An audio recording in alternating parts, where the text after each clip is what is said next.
एक बादशाह और एक साहूकार का लड़का आपस में बहुत गहरे दोस्त थे। वे साथ साथ खाते पीते खेलते और हमेशा एक साथ ही रहते। दोनों की शादियां बचपन में ही हो गई थीं, लेकिन युवा हो जाने पर भी उनकी पत्नियां अभी तक ससुराल नहीं आई थीं। एक दिन दोनों ने एक साधु को कहते हुए सुना कि युवा होने पर भी जिसकी पत्नी पीहर में रहती है उससे ज्यादा कोई गया गुजरा नहीं। अब क्या दोनों ने अपनी अपनी माताओं से आज्ञा लेकर बहुओं को लाने चल पड़े। पहले दोनों बादशाह के बेटे की ससुराल पहुंचे। जब रात को बादशाह के बेटे को महल में पधारने के लिए कहा गया तो उसने कहा, मैं अपने जान से ज्यादा प्यारे दोस्त के साथ ही रात बिताऊंगा। तो कमरे के बीचों बीच मोटे कपड़े की दीवार बना दी गई। एक ओर साहूकार का लड़का सो गया तथा दूसरी ओर शाहजादा और उसकी पत्नी। जब बादशाह का शाहजादा सो गया तो उसकी पत्नी धीरे से उठी और रात के घनघोर अंधेरे में चल पड़ी। साहूकार के लड़के को नींद नहीं आई थी। उसने देखा तो वह भी उसके पीछे पीछे चल पड़ा। बादशाह की बेटी बहुत बदचलन थी। वह रोज रात एक फकीर के पास जाया करती। आज वह कुछ देर से पहुंची। फकीर गुस्से में भरा बैठा था। शहजादी के पहुंचते ही उसको 4 कोड़े लगा दिए और बोला, हरामजादी आज इतनी देर कहाँ रही। वह बोली, आज मेरा पति आया है सो इसी कारण देर हो गई। शहजादी की बात सुनकर फकीर और भी आग बबूला हो गया और बोला कि एक म्यान में 2 तलवारें नहीं रह सकती। जा अभी अपने पति का सिर काट कर ला। वह गई और अपने सोते हुए पति का सिर काट कर ले आई। वह सिर लेकर आई तो फकीर बोला कि दुष्ट नारी, आज तू जब अपने पति की ही नहीं हुई तो मेरी क्या होगी। निकल जा यहाँ से, फिर कभी मुझे अपना मुंह मत दिखाना। साहूकार का बेटा यह सब हाल देख रहा था। शहजादी चली गई तो साहूकार के लड़के ने फकीर का सिर काटकर वहीं फेंक दिया और शहजादी से पहले आकर सो गया। शहजादी अपने पति का कटा सिर अपने साथ ले आई थी और महल में आते ही उसने हल्ला मचा दिया कि इस आदमी ने सोते हुए मेरे पति को मार डाला। साहूकार के बेटे के हाथों में तुरंत हथकड़ियां लगा दी गई। सवेरे बादशाह ने हुक्म दिया कि उस नालायक का मैं मुंह देखना नहीं चाहता, उसे ले जाकर तुरंत फांसी दे दो। फांसी के तख्ते पर ले जाकर जब उसे पूछा गया कि तुम्हारी अंतिम इच्छा क्या है तो उसने कहा कि मैं बादशाह से 2 बातें करना चाहता हूँ। बादशाह ने कहा, मैं अपने दामाद के कातिल का मुंह नहीं देखना चाहता। वजीर के खूब कहने पर बादशाह 2 बातें सुनने को तैयार हो गया। तब साहूकार के लड़के ने बादशाह से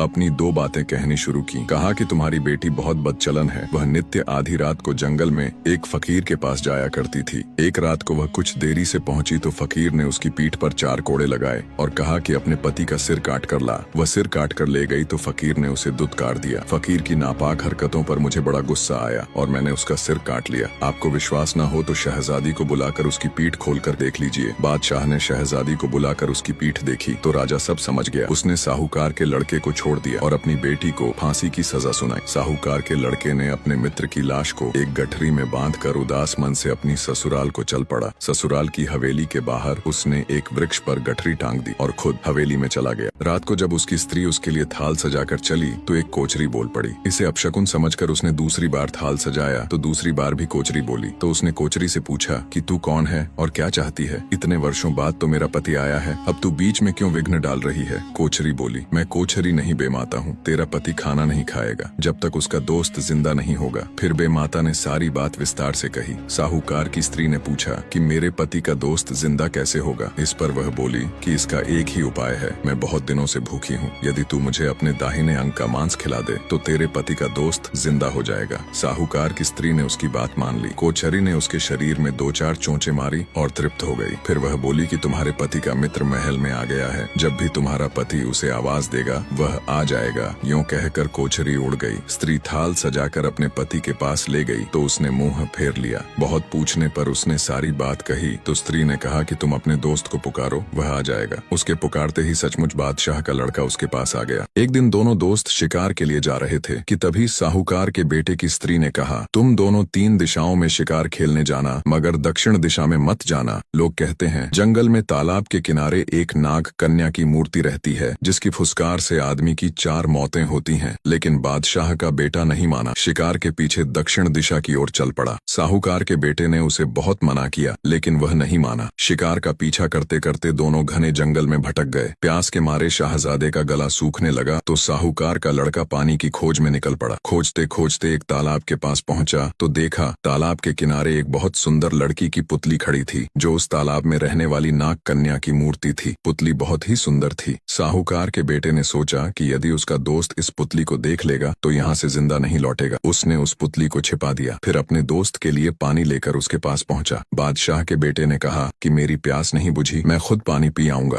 तालाब के पास पहुंचा तो आश्चर्यचकित हो गया पुतली की सुंदरता को देखकर। इतनी सुंदर पुतली शहजादा अपने जीवन में तो क्या सपने में भी नहीं देखी थी। शहजादा पुतली से लिपट कर एक ही रट लगाने लगा, चल पुतली घर चला, चल पुतली घर चला। साहूकार के बेटे ने उसे बहुत समझाया लेकिन वह मानने को तैयार न। बहुत मुश्किल से शहजादा घर आया। घर आकर साहूकार के बेटे ने अपनी स्त्री से सारी बात कही। उसकी स्त्री ने कहा, वह नाग कन्या की पुतली है। नाग हर अमावस्या की रात तालाब से निकलकर घूमने जाता है, लेकिन वह इतना विषैला नाग है कि उसकी फुफकार से घास तक जल जाती है। जब नाग अपनी मणि रखकर घूमने जाए तुम उसे चुपके से एक जाल में कैद कर लेना। नाग स्वयं तड़प तड़प कर मर जाएगा। मणि पाते ही तालाब के अंदर जाओगे, पानी स्वयं फट जाएगा और तुम्हें अंदर जाने का रास्ता मिल जाएगा। उस रास्ते तुम नाग कन्या के महल में पहुंचकर नाग कन्या को सुंदर स्त्री के रूप में पा सकोगे, जिसकी शादी अपने दोस्त से कर पाओगे। साहूकार के लड़के ने वैसा ही किया और नाग कन्या को तालाब से बाहर ले आया। पुतली के पास आकर उन दोनों ने देखा तो पैरों तले जमीन खिसक गई, क्योंकि शहजादा मरा पड़ा था। मृत शहजादे के पास बैठे दोनों दुख व्यक्त कर ही रहे थे कि रात का समय हुआ। एक पेड़ पर बैठे चकवी ने चकवा से कहा, अरे ओ चकवा, कहनी बात कटैनी रात। चकवा बोला कि घर बीती कहूँ या पर बीती। चकवी बोली कि घर बीती तो सदा ही कहते हो, आज तो पर बीती कहो। चकवा बोला कि तालाब के किनारे जो बादशाह का लड़का मरा पड़ा है, उसे मेरी बीट घोलकर कोई पिला दे तो वह जिंदा हो जाए। यूं कहकर चकवे ने बीट डाली और साहूकार के लड़के ने चुपचाप वह बीट उठा ली। चकवी बोली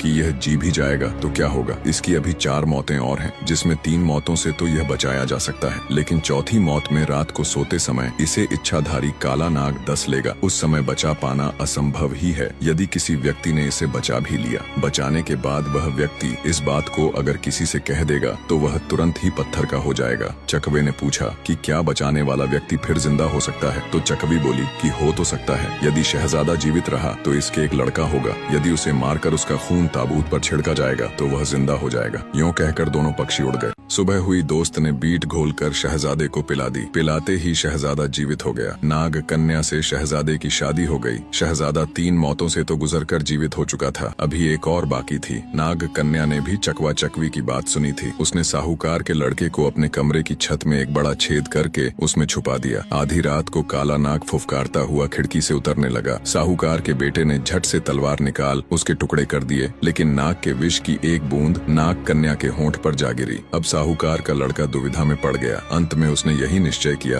कि मित्र की पत्नी को बचाना चाहिए। उसने राजकुमारी के होंठ पर पड़ी विष की बूंद को अपने होंठ से चूसने लगा। इतने में बादशाह के लड़के की आंख खुल गई। उसने अपने दोस्त से कहा, कमीने, तेरी हिम्मत कैसी हुई मेरी पत्नी को छूने की? वह झट से नंगी तलवार लेकर उसे मारने पर उतारू हो गया। साहूकार के बेटे ने कहा कि मैं निर्दोष हूँ, तुम्हारी पत्नी की जान बचाने के लिए ही मैं यह सब कर रहा था। लेकिन शहजादा नहीं माना। तब साहूकार के लड़के ने सोचा कि मरना तो दोनों तरफ है ही, मित्र के दिल पर जो विचार आ गया है उसे ही दूर कर दूं। यूं सोचकर उसने शहजादे से कहा कि मैं तुम्हें सारी बात बता दूंगा, लेकिन मैं पत्थर का हो जाऊंगा। शहजादे ने कहा, हरामजादे, चाहे जो कुछ भी हो जाए, सब कुछ मुझे सच सच बतला। तब साहूकार के बेटे ने आदि से अंत तक सारी बात शहजादे को कह दी। कहते ही वह पत्थर का बन गया। उसने यह बात भी कही कि 9 महीने बाद तुम्हारे लड़का होगा। यदि तुम उसके रक्त के छींटे मेरे ऊपर डालोगे तो मैं फिर जिंदा हो जाऊंगा। 9 महीने बाद शहजादे के यहाँ एक लड़का हुआ। नाग कन्या ने उसे मित्र के उपकारों का स्मरण कराया, लेकिन वह बोला कि अपनी गद्दी के उत्तराधिकारी को क्या मैं मार डालूं? लेकिन नाग कन्या से नहीं रहा गया। एक दिन जब उसका पति बाहर गया था तो नाग कन्या ने अपने पुत्र को मारकर उसका खून साहूकार के बेटे के ताबूत पर छिड़क दिया। खून के छींटे पड़ते ही साहूकार का बेटा जिंदा हो गया। नाग कन्या की भलाई के कारण उसका बेटा भी जीवित हो गया। जब शहजादा महल में आया और उसे मित्र का ताबूत नहीं दिखलाई पड़ा तो उसने पूछा कि ताबूत कहाँ है? नाग कन्या ने कहा कि मैंने उसे जीवित कर दिया है। अब शहजादे ने कहा कि मेरे लड़के को जल्दी से मुझे दिखला, नहीं तो तेरा सिर अभी तलवार से उड़ा दूंगा। नाग कन्या ने लड़के को हाजिर कर दिया। फिर उसने साहूकार के बेटे से कहा कि तुमने मेरे पति पर बहुत उपकार किए हैं, जिसका बदला मैं कभी नहीं उतार सकती। शहजादे को अपने करे धरे पर बहुत दुख हुआ। उसने अपने मित्र से माफी मांगी। सभी खुशी से रहने लगे।